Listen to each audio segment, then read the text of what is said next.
투자자 여러분 반갑습니다. 김종철입니다. 정말 오늘 아침에 나오는데 너무나 춥습니다.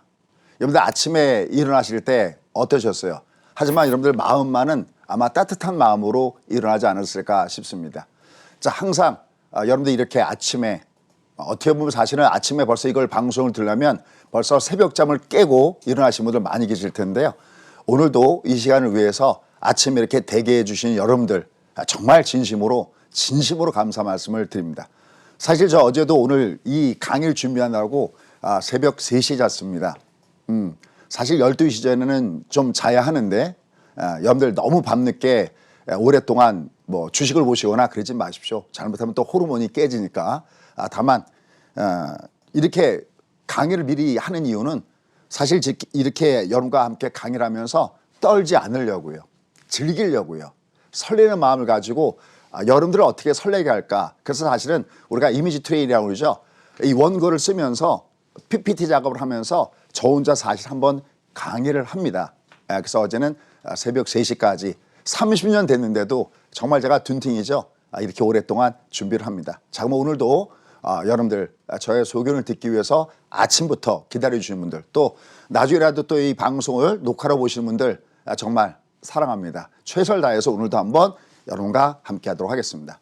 자, 지금 한쪽 편에서는 지수가 너무나 많이 올라왔다. 이거 버블 아니냐라는 얘기를 하고 있습니다. 선생님 어떻게 생각하세요? 예. 영어 조그맣게 한마디 할까요? I agree with you. 예. 저도 거기에 일부분 동의를 합니다. 근데 그거 아십니까? 주가는 사실은 이게 버블 국면으로 들어갔을 때부터가 가장 강하게 위로 올라갑니다. 그것도 뒤에 왜 그런가 팩트 체크를 해서 준비를 해놨습니다. 근데 이거를 사실 그냥 무시할 수가 없습니다. 왜냐하면 레노라는 세계적인 유명한 투자자와 석학들이 바로 이 버블에 대한 얘기를 하고 있습니다. 우리가 잘 알고 있는 닥터 둠 증시 비관으로 유명하죠.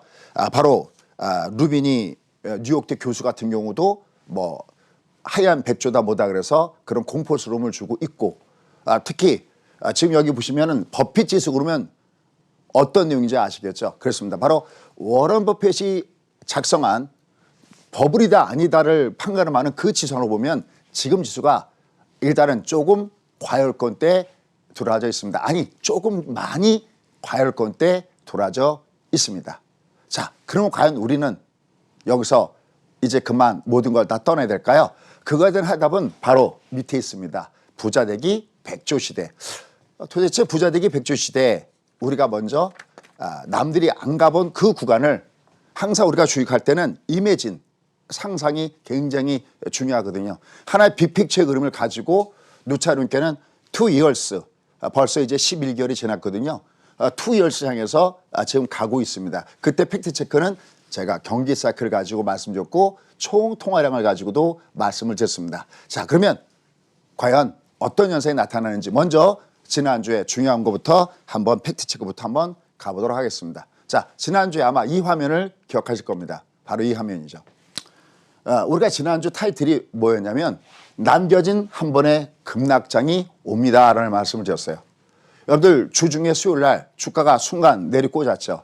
그 남겨진 급락장이 올 때 두 가지 여러분께 말씀을 드렸습니다. 미리 준비를 해야 된다. 첫 번째 하나는 틀림없이 1월 5일 날 조지아주 상원 선거를 앞두고 주가가 심하게 변동을 볼 것이다. 그다음에 두 번째가 바로 3월 달에 있는 공매도가 있다고 했습니다. 그때 여러분께 제시한 대안은 조지아주 선거 흔들거리지만 이건 절호의 찬스다. 그 타이틀이 뭐냐면 여러분이 올해 부자가 될 수 있는 절호의 찬스가 바로 그 이유다 해서 그 부분을 설명했습니다. 다행히 운 좋게 이렇게 새벽에 일어나신 여러분들이 방송을 듣는 여러분께 아마 조금이라도 도움이 되지 않았나 싶습니다. 그러면 지난주 같은 경우에 이럴 때 도움을 준 종목이 뭐냐 했을 때는 아마 크게 두 종목이 떠오를 것 같습니다. 그중에 하나가 바로 삼성전자였었죠. 제가 이렇게 그 군대 얘기했었습니다. 저는 강원도 21사단 강원도 양구군 빨랑리, 혹시 강원도에서 저랑 같이 근무하신 분들 단결. 이렇게 사실 뭐 여성분들은 군대 갔다 온 얘기 별로 안 좋아한다고 하지만 또 남자들은 또 막상 할 얘기가 군대 얘기를 시작해서 군대 얘기로 끝날 수도 있습니다. 정말 엄청나게 가서 고생했는데 항상 그런 거 있죠. 푸시킨의 삶이라는 시에서 보면 항상 지나가는 것은 그리워하느니라. 한번 정말 자기가 근무했던 부대에 가볼 수가 있다면 한번 가보고 싶은 마음도 있습니다. 왜냐하면 저는 민통선 안에 있었거든요. 그러니까 비치 인가증이라고 하죠. 특별한 신원이 보증이 돼야지만 들어갈 수 있는 그 비치 인가증까지 갖고 근무했던 바로 단결 21사단에서 백두산 부대에서 근무를 했습니다. 자, 일단 이 삼성전자의 그래프를 보시면 저희가 암고 얘기를 하면서 어땠냐면 저희 수강생들은 다른 건 모르지만 딱 두 가지는 무조건 갖고 들어갔습니다. 그래서 제가 만약 한쪽에서 삼성전자 그러면 상대방에서는 뭐라고 했죠? 맨날 우리 최영카한테 이거 사세요 이걸 사세요. 바로 레버리지 사라. 그죠? 그 한쪽에서 레버리지 그러면 한쪽에서는 삼성전자. 아침에 제가 다른 날보다는 조금 좀 뭐랄까요? 기분이 좋지 않나요? 왜냐하면 사람은 두 가지 타입이 있다고 그래요. 자기가 행복하면 행복한 타입이 있고요. 자기 주변의 사람들 행복하면 행복한 타입인데 저는 일단 후자 쪽인 것 같습니다. 저는 저보다도 제가 고생하더라도 제 아내와 제 딸이 공부하는 데 지장이 없으면 참 좋다는 생각 갖고 있었고요. 또 요새 너무 정말 행복한 게 뭐 제가 돈을 벌어서 하기보다는 저희 수강생들이 너무 좋아하세요. 너무 감사해 하시고 너무 좋아하세요. 근데 그 대표적인 점이 뭐냐면 바로 레버리지하고 그다음에 삼성전자. 삼성전자는 저희가 이 6만 원대 아래에서 이렇게 말씀드리면서 배당까지 받자 그랬는데 제가 이렇게 표현했죠. 아파트를 샀는데 아파트 가격도 올라가고 월세도 올라가면 그 양이 좋을 수 있냐라고 말씀드린 것이 바로 이 삼성전자였습니다. 삼성전자가 과연 10만 전자 가나 그랬는데 벌써 주말에 9만 원대를 찍고 왔었죠. 실제로 이렇게 왔습니다. 자, 그럼 오늘 이 종목을 왜 준비했냐면요.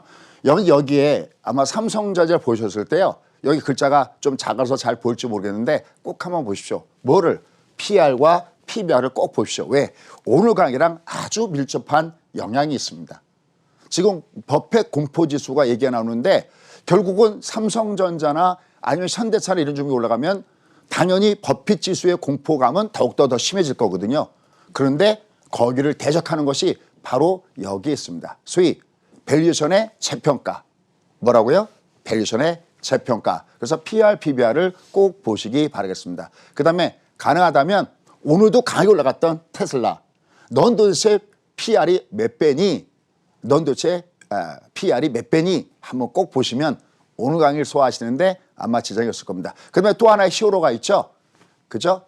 트로트에 임영웅이 있다면 주시장에 바로 여기 히어로들이 존재합니다. 갈까요? 바로 현대차입니다. 이 종목도 상당히 저로서는 의미가 있습니다. 왜냐하면 이 종목이 사실 여기 삼성전자가 6만 원대 마크에서 6만 전자듯이 이게 20만 원 아래에 놓여졌을 때 저희는 수강생하고 얘는 20만 원은 결국은 돌파했을 것이다. 그게 아까 설명드렸던 밸류에이션의 재평가 현상이다라는 겁니다. 자, 그럼 이걸 먼저 짧게 설명하고 넘어가도록 하겠습니다. 선생님, 도대체 밸류에이션 재평가 이게 무슨 얘기입니까? 잘 보십시오. 만약에 시장에서 우리가 보통 얘기하는 PR, 프리미엄 배수를 10배를 쳐준다고 가정해 볼게요. 그럼 만약에 어떤 회사의 EPS, 주당 순이익이 1년에 5천 원을 벌면 이 회사의 적정 주가는 얼마가 되겠습니까? 그렇죠. 보통 얘가 5천 원을 버는데 만약에 시장에서 10배를 준다면 이거는 5만 원이잖아요. 근데 잘 들어보십시오. 근데 어떤 회사가 1년의 수익을 3천 원을 벌어요. 그러면 3천 원을 벌면 10배 추주면 3만 원이어야 되잖아요. 근데 이 3만 원짜리가 지금부터 정말 중요한 얘기입니다. 이 3만 원짜리가 그냥 우리가 소개하는 우리가 10배를 추진하면 5천 원짜리는 5만 원 가고 3천 원짜리는 3만 원 가야 되는데 3천 원 버는데 이 회사 주가가 10만 원 같다. 그럼 뭐가 차이점이 있을까요?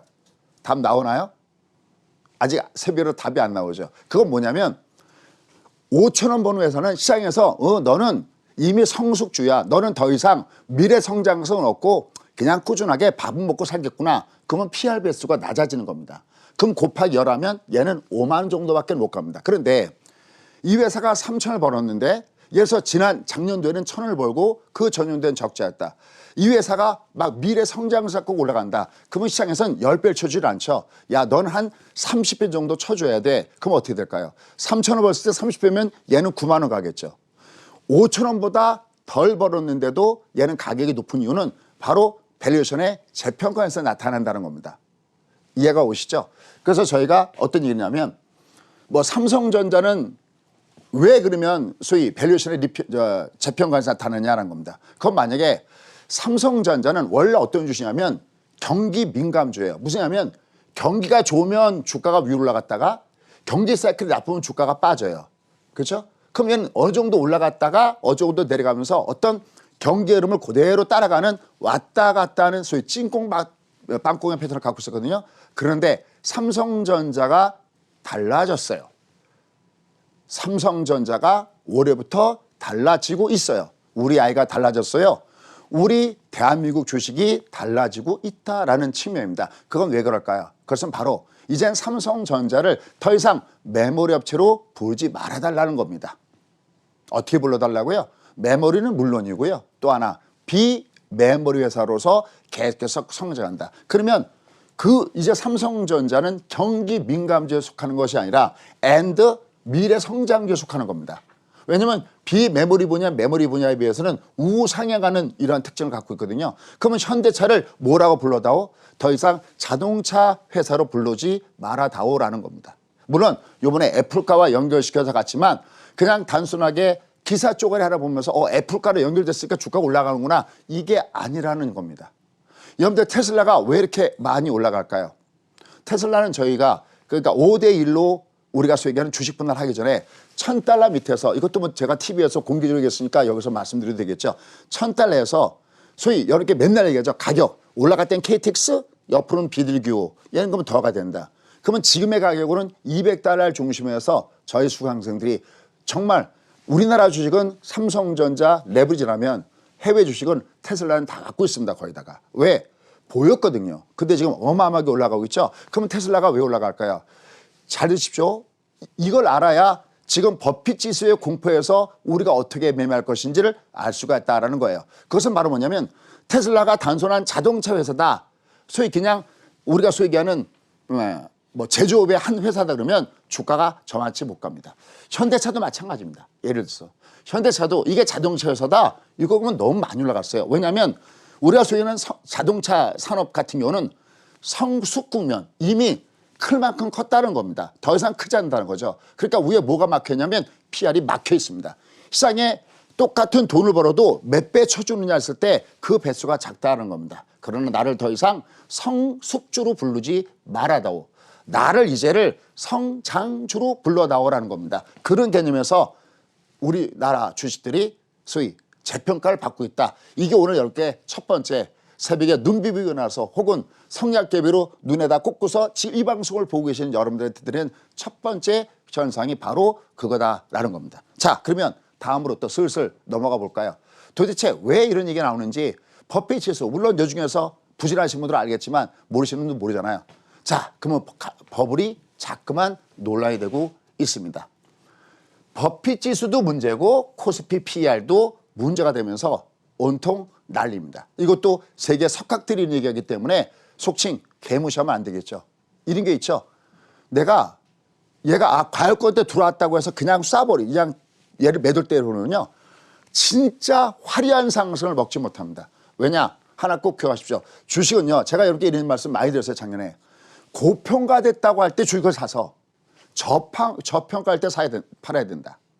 남들이 보지 않을 때 들어가서 내가 리스크 테이킹, 약간 위험을 감수하면서라도 들어가서 그다음에 야, 이제는 모두 다 다네. 18급들 합창이 있었을 때 그때 주식을 던지는 거다라는 말씀을 드리겠습니다. 그럼 버블 논란이 왜 나오느냐는 겁니다. 이것은 뭐를 비하는 거냐? 이제 여기서 중요한 것이 하나가 나옵니다. 그게 뭐냐면 시가총액입니다. 이게 아주 굉장히 중요합니다. 단어를 하나를 딱 박아놓으십시오. 시가총액. 지금 코스피와 코스닥의 그 시가총액. 이걸 가지고 이제 지금서부터 비교를 들어갈 겁니다. 그럼 자, 버핏 지수는 그럼 뭐랑 비교를 하느냐? 쉽게 얘기하면 내재 가치랑 비교하는 겁니다. 그러면 우리나라의 시가총액과 내재 가치는 결국 뭐로 계산되는 거냐? 국내 총생산, 우리의 GDP랑 비교하는 거죠. 그러면 우리가 왜 PBR 1 보통 그런 얘기 하잖아요. 갖고 있는 자산 대비 그거보다 아래에 있으면 저평가 있고 얘보다 올라가면 고평가다는 논란과 똑같은 겁니다. 얘가 원래 갖고 있는 우리가 생산할 수 있는 GDP보다 이게 높으니까 100을 넘어갔으니까 이거 개념을 복잡하게 생각하지 마시고 소위 버핏이 뭡니까 할 때 그냥 PBR 이렇게 생각하면 됩니다. 내가 갖고 있는 자산 가치 대비 주가가 얼마나 위로 올라가니 아니니 이렇게 이해하시면 very easy, very simple, very 고급을 느끼게 될 겁니다. 그러니까 이게 100을 넘어갔으니까 이거 고평가 아니냐 이렇게 얘기하고 있습니다. 들을 때 어떠세요? 설득력 있죠? 예, 저도 여기에 동의합니다. 근데 하나 더 있습니다. 이게 하나 더 뭐냐면 작년 말, 그러니까 올해 지금 1월 달에 상승한 걸 빼놓고요. 작년 말에 주가가 상승한 것을 기준으로 해서 PR을 계산해보면 얼마냐? 무려 14배가 넘어가고 있습니다. 어디가? 대한민국 증시가. 원래 우리가 장기 평균선 보통 얼마를 갖다 쳐주냐면 아까 얘기했죠. 보통 우리나라 10배를 쳐주는데 14배니까 분명히 많이 올라갔습니다.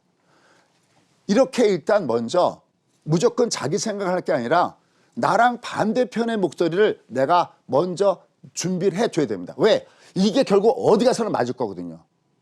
무슨 말씀 하시죠? 지금은 아닌데, 지금 아닙니다. 진짜 위험한 데는 미리 한번 말씀드렸지만 저희는 어딜 준비하냐면 사실은 2023년 4년도에는 이 버블은 반드시 터질 거라고 보고 있습니다. 저희 수강생들한테 이미 롱롱타임 어고에 계속 이렇게 말씀을 드리고 있습니다. 그걸 바로 우리가 폴리티컬 사이클이라고 합니다. 나중에 기회가 되면 다시 한번 그것도 여러분께 말씀 한번 드려보도록 하겠습니다. 어쨌든 지금 주가 이렇게 올라갈 때 어디서 자꾸만 경고음이 보이느냐, 이게 예전에 우리가 알고 있던 그 잣대로 쳐다보면은 PR도 높고 얘가 GDP, 그러니까 내재 가치 대비 쉽게 해서 더 올라왔다 이 뜻입니다. 그러니까 과열 아니냐? 맞습니다. 실제로 이런 부분들이 형성이 되고 있다라는 겁니다. 다만 여기서 뭐 이 내용이 딱 맞는 건 아니지만 일부 어떤 내용이냐면 여기서 나오죠. 밸류션에 재평가되고 있고 코리아라는 디스카운트, 쉽게 해서 우리가 삼성전자가 우리나라가 아니라 만약에 미국에 본사가 있다면 삼성전자일 거는 이 주가가 아니라는 것을 이미 여러분 잘 아시잖아요. 그러니까 대한민국이라는 이 디스카운트 해소 효과가 나타나는 것이 아니냐 이런 얘기가 나오고 있습니다. 자, 그러면 다른 부분을 또 한번 쳐다보도록 하겠습니다. 자, 석학들입니다. 아까 제가 루비니 교수의 하얀 백조 얘기를 했는데 지금 투자의 명인인 워렌 버핏 지금 이미 100을 넘었어요. 그러면 도대체 네가 얼마나 신뢰성이 있는가를 보니까 주가가 꼬꾸라졌던 과거의 역사를 돌이켜서 보니 실제적으로 그 현상이 나타났던 겁니다. 첫 번째 2000년도 언제입니까? 버핏 지수가 100을 넘었을 때 IT 버블이 터지면서 주가가 폭락했던 시절이었었죠. 진짜 맞았네. 맞습니다. 근데 두 번째 2008년도 바로 글로벌 금융 위기죠. 이때도 버핏 지수가 100을 넘었네. 맞았습니다.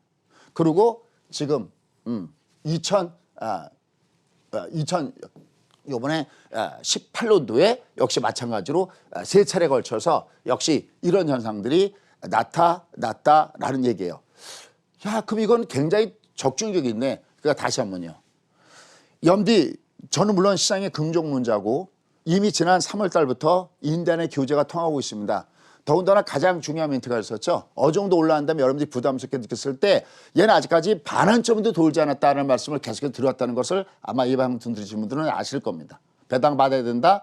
이 시장은 올해 부자 돼야 된다. 그게 막연하게 쏟은 얘기가 아니거든요. 꼭 올해 부자 되십시오라는 말씀을 드렸어요.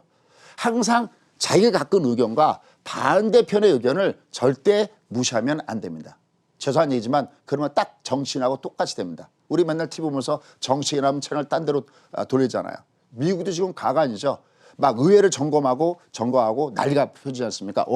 이게 맞았구나. 그래, 그럼 내가 어딘가 나의 기억의 창고에다가 얘를 넣어놔야 됩니다. 이게 가셔야 되는가 안 되는가를 주가를 보면서 소위 더블 체크, 크루 체크에 들어가줘야 된다는 겁니다.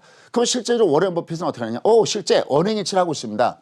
이미 포춘에 기고할 때 아주 강한 경고가 나오고 있다고 하고 있고 실제 버크셔 해서웨이는 주식 환매하고 이미 우리나라 돈으로 한 174조에 되는 현금을 갖고 있습니다. 그럼 워렌 버핏은 좀 조심하고 있구나. 근데 사실은요, 이게 아니어도 워렌 버핏은 기본적인 공식이 항상 일정한 현금을 보유하고 있는 기본적인 법칙을 갖고 있다는 겁니다. 왜? 언제 어느 때 정말 싼 기업이 나타났을 때 살려면 일정한 현금을 갖고 있어야 되는 겁니다. 자, 그러면 또 3대 명인 중에 한 사람으로 꼽히는 사람이죠. 그러면 짐 로저스는 어떻게 보느냐. 짐 로저스는 아마 요새 여러분들 많이 보셨을 겁니다. 연초에 짐 로저스는 또 방송에도 나오고 그랬으니까요. 끝이 다가오고 있다. 이야, 이거 놀라는 일이잖아요. 그러면서 또 동학개미 이거 조심해야 된다. 경고도 날리고 있습니다. 그럼 짐 로저스 얘기도 보면 또 그럴듯합니다. 왜냐하면 짐 로저스가 그동안에 보였던 백데이터가 있잖아요. 정말 잘하잖아요. 그죠? 조지 스토로스와 함께 3대 투자 명인들이 있다는 거죠. 근데 이 사람들이 경고를 내고 있다. 여기서 한 가지 근데 꿀팁 하나 얘기할게요. 우리가 소위 얘기하는 버블이라는 것이 있죠. 이건 어딘가 터집니다. 근데 한 가지 알아야 될 것이 있는데 이게 뭐냐면 버블은 여기 진입할 때 때리는 게 아니라는 겁니다. 저의 30년 노하우를 경험을 다시 한번 공유하도록 하겠습니다. 버블은요 진입할 때 때려버리면요 요만큼보다 여기서 이만큼 갈 때 이걸 못 먹어요. 그러니까 버블은 언제 떨어진 거냐면요 버블이 터질 때 때려야 됩니다. 소장님 버블이 터질 때 때리면 너무 늦지 않습니까? 버블이 터질 때 때리는 방법을 이 밑차로 내가 때리는 게 아니라 여기서 때리는 방법들이 있습니다. 저는 30년 동안 이것만 연구했습니다. 벤 버냉키가 일본 가갖고 굉장히 위기가 왔을 때 거기서 벗어난 법이 뭐냐는 연구했다면 저는 30년 동안 얘만 연구했습니다. 왜요? 제가 이 옷을 벗어버리면요 온통 몸에 상처 투성입니다. 왜요? 제대로 하지 못했기 때문에. 제가 그런 얘기 많이 하죠. 요번에가 김종철 다음에 소장자가 요번만큼은 창피하지 않다는 게 있습니다. 30년 동안 제대로 한 게 없어요. 특히 2003년도에 주가 올라갈 때는 트윈타워가 무너지는 걸 보고 야 이게 주가 올라갈까? 말로는 맞추고 있어요. 여러분들 왜냐하면 딱 보면 바닥을 찍은 그 지표가 나오거든요. 근데 나중에 계좌를 까보니까 먹은 게 없더랬습니다. 그래서 요새 우리 투자자분들한테 제일 많이 하는 게 우버와 같은 주를 가져가야 돈이 된다. 그래서 갖고 있고 그래서 이번에 투자자분들이 즐거워하시는 겁니다. 그게 경험인 거죠. 거꾸로 버티는 것이 있습니다. 버블 들어갔다고 때려버리면 진짜 제일 강한 진짜 진국은 여기서부터인데 이걸 못 무는 거죠. 이미 사실은요. 아까 워렌 버핏 지수가 100 이상 넘어갔다는 얘기는 언제 나왔느냐. 이미 8월 달에 나온 얘기예요. 그럼 8월 달에 나왔으면 그 다음에 주가 상승 얼마나 높았습니까? 하나도 못 모는 거죠. 자 이건 제가 계속 말씀드리지만 나올 때마다 제가 이렇게 말씀을 드려왔습니다. 근데 짐 로저스의 얘기가 참 웃깁니다. 뭐냐면 올해이거나 아니면 내년이거나 좀 짐 로저스답지 않죠. 이런 얘기 누구나 하겠습니다. 올해이거나 내년이거나. 그럼 올해 왕창 상승하고 내년도 왕창 상승하고 꺾어지면 그거 내 말 맞았잖아요. 이거 의미가 없잖아요. 물론 그런 뜻은 아니겠지만. 그래서 이거는 일단은 시점이 정해지지 않고 있다. 그리고 사실 짐 로저스가요. 이런 얘기하면서 자기는 또 다른 걸 또 사고 있더라고요. 보니까. 자, anyway 어쨌든 이들이 뭔가 경고음을 내고 있구나. 라는 거 우리가 어느 정도 알면서 우리가 해야 되지 않겠나라는 생각을 해봅니다. 자, 그럼 지금부터 다른 두 가지 얘기를 팩트체크로 가도록 하겠습니다. 이게 지금 팩트체크 시간이거든요. 자, 그런데 우리가 방금 지금 시가총액을 뭐랑 비교했냐면요. 자, 오늘 세 가지를 비교할 겁니다. 첫 번째 하나는 우리가 시가총액을 뭐랑 비교했냐면 GDP랑 비교했어요. 이거 내재가치 대비 올라갔구나. 그러니까 걔는 고평가. 근데 그것만 갖고는 안 된다는 거지. 지금처럼 복잡한 시대에 그것만 갖고는 안 되는 거죠. 그럼 이번엔 뭐로 비교해야 되느냐? 돈으로 비교하자는 겁니다. 첫 번째 뭐로 비교하느냐? 시중에 풀린 돈이 어디냐? 맨날 제가 캐시 이즈 트래시다. 여러분 앉은 자리에서 여러분의 재산이 줄고 있다는 말씀 많이 드리잖아요. 총 통화하고 비교해야 됩니다. 이게 SK증권에서 아주 재밌는 재료를 뽑아놨더라고요. 뭐 필요하신 분들은 나중에 SK증권에 가서 보시면 되겠습니다. 실제 여기 금융위기 때 이걸 보니까 얼마가 되느냐? 금융위기 직전에 결국은 전체 총통화량 대비 시가총액이 90% 정도 올라왔다는 겁니다. 근데 지금은 주가가 위로 많이 올라갔는데 그러면 현재 시중에 풀려있는 통화량 대비 지금 너는 시가총액 어디까지 올라오니 그러니까 얘는 아직까지 액의 76이라는 겁니다. 여러분 지금 장세는 제가 그런 얘기했죠. 바닥을 찍을 때는 두 번의 바닥이 있다. 하나는 유동성의 바닥이 있고 바로 지금 유동성의 바닥이고 두 번째 또 한 번 바닥이 온다. 그게 뭐냐면 실적 장세에 바닥이 온다 그랬잖아요. 얘는 아직 오지도 않았습니다. 얘는 금리를 올린다면 나오는 상황이거든요. 그러면 지금은 누가 뭐래도 유동성 장세이고 이미 우리가 지난주에 뭐냐면 올해 우리나라에 50조의 토지보상금이 풀린다는 말씀을 드렸어요. 이 돈 다 어디 갈까요? 부동산 계속 억제하고 있죠. 어디 갈까요? 누가 지금 현재 금고에다가 쌓아놓겠습니까? 아니면 밭에 가서 땅 파갖고 묻겠습니까? 온통 화제가 주식인데요. 제가 요새 이런 얘기합니다. 반상회가 열리기 전에 주식사를 하고 있습니다. 무슨 얘기입니까? 반상회가 열리면 온통 앉아서 무슨 얘기할까요? 주식 얘기합니다. 그러면 그럼 나도 한번 사볼까 해서 마지막 일반들이 그때 돌 수 있는데 지금 반상회 열리지 않고 있습니다. 지금 마지막 일반은 돌지 않고 있다는 거죠. 얼마 전에 한증권사 계좌가 하루에 4만 개가 터졌다는 얘기가 나오고 있습니다. 약과라는 얘기죠. 자, 결론. 지금의 현재 이 전체적인 그 시가총액의 비중을 보면 시가총액만 갖고 얘기하지 말고 현재 시중에 나와 있는 돈들을 보자. 왜? 어차피 유동성 장세니까. 어차피 주가는 맨 끝에는 버블로 가야 되는 것은 이상한 것이 아니라 자연스러운 현상이니까. 그 돈에 비하면 지금 76%밖에 안 풀렸다는 겁니다. 그러면 또 하나 시가총액을 또 하나 비교할 게 있습니다. 그 시가총액을 과연 뭐랑 비교해야 되느냐? 바로 현재 들어왔는 예탁금하고 비교해보자는 겁니다. 지금 보면 이 시장이 지난 2008년도에 글로벌 금융위기가 터졌을 때는 어떤 현상이 나왔냐면 시가총액 대비 고객예탁금 비율이 2%도 채 안 됐어요. 1.6%까지 간 다음에 이게 밑으로 꼬꾸라졌다는 거죠. 그런데 지금은 계속해서 돈들이 들어오는 거 알고 계시죠? 지금 보면 4분기 신고가 갱신 이후에 계속 예탁금이 3% 전후에 받치고 있습니다. 이게 바로 잊지 마시오. 여러분들 수요일 날 꼭 가서 수급을 한번 보시죠.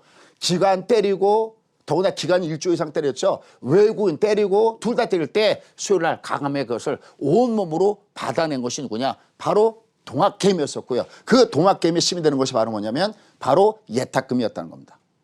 지금 예탁금이 얼마입니까? 지금 예탁금이 68조입니다. 근데 이 예탁금은 68조가 아니라는 얘기예요. 이 예탁금 68조고요. 호시탐탐 야 내가 그러면 주식 한번 해볼까 하고 주변에 맴도는 자금만 해도 66조입니다. 그럼 합하면 얼마입니까? 120조, 130조 정도가 지금 주시장에 놓여져 있습니다. 앞에 타이틀 보셨죠? 이제 이유를 아시겠죠?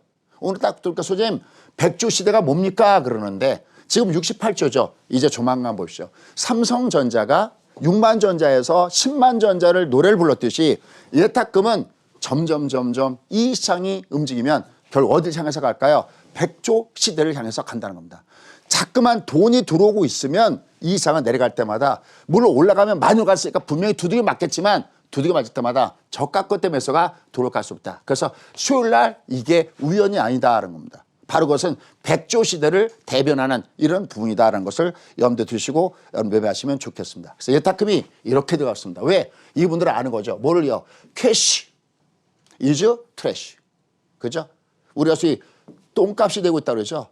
돈들이 똥값이 되고 있습니다. 그러니까 뭔가 자산을 바꿔낸다. 여러분들이 왜 지금 이 세비연에서 공부하느냐. 여러분한테만 끝나서는 안 되는 거죠.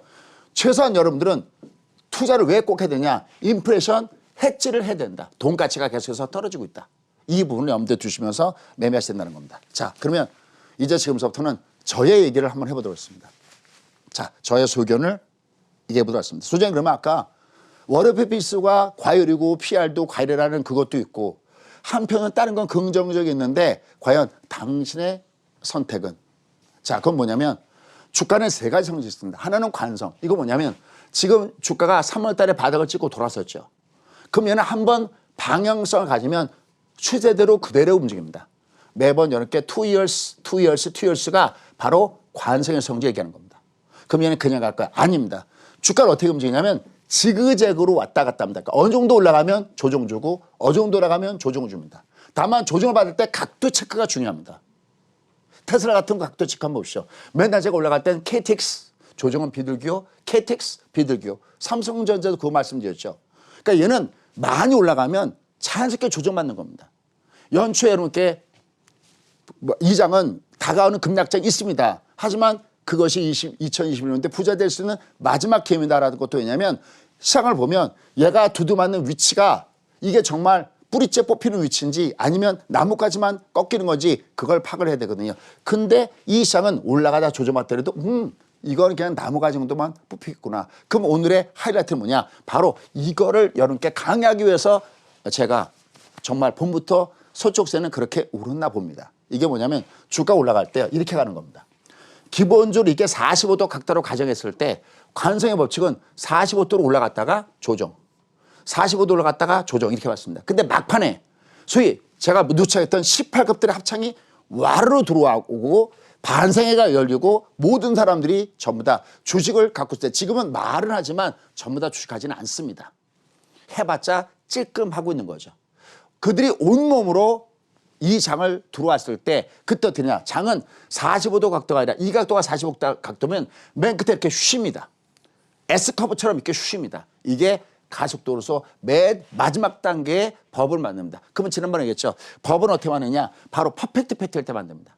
지금 장은 아직까지 20이 지금 20이 이렇게 올라가고 있습니다. 그러니까 얘는 5학년 5반까지 가야 되는데 5파동까지 가야 된다는 겁니다. 화면에 보이는 녹색 이 파동이. 근데 얘는 3파동에 20은 1파동입니다. 이 그림이 여러분께 말씀드렸던 그 그림이다라는 겁니다. 그래서 결론.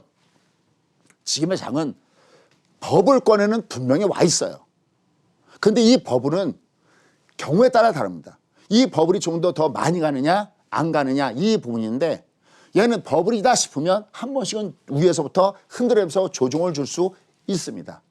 근데 중요한 것은 지금 매장은 유동성 장세입니다. 그럼 우리 어디를 쳐다볼 수 있느냐? 바로 돈의 힘을 봐야 되는데 그거는 바로 백조 시대가 점점 다가오고 있다는 겁니다. 지금 미국의 10년 만기 국고채 수익률이 1%대를 찍었습니다. 그러나 여전히 S&P 500의 배당 수익률은 1.7%입니다. 은행에다가 예금하겠습니까? 아니면 채권 사겠습니까? 아니면 여러분들은 시세 차익도 노리고 배당도 받는 1.7%다가 가겠습니까?